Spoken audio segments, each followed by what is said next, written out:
Setsuko's atelier breathed quietly in the morning light, in a small house in Tokyo's Nakano ward. This space, left behind by her husband Koutarou, was her sanctuary. On the canvas, red and yellow flowers danced wildly, as if trapping the sunlight of southern France. But Setsuko's hands trembled. An old injury in her hip ached, and her fingertips, holding the brush, bore the weight of 94 years. "Thank you, God, for speaking to me again today," she murmured.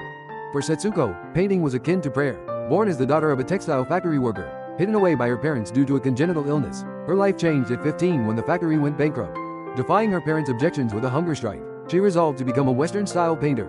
From that moment, she had been in dialogue with God. The canvas was an altar that embraced all her joys and sorrows. In 1922, at 17, Setsuko met Koutarou at a group exhibition in Tokyo. He was a young man with tousled hair and sharp eyes, and his passionate talk in front of her paintings stole her heart. "Your paintings have soul," Koutarou said, and on New Year's Eve the following year, he proposed out of the blue. Married in 1924, the two critiqued each other's work and talked about art through the night.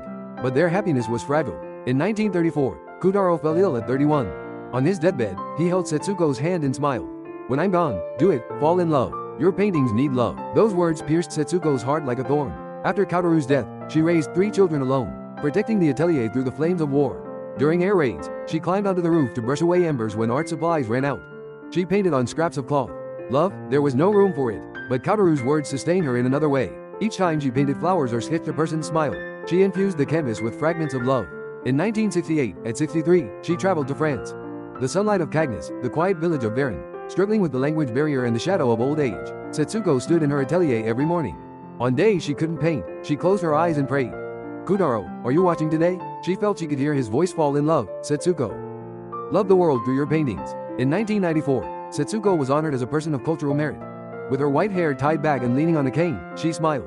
"Painting is my dialogue with God. It's not over yet." Until her final breath in 1999 at 94, she held her brush. On her last canvas, a single rose bloomed. It was her answer to Koutarou. Love lived eternally within her paintings.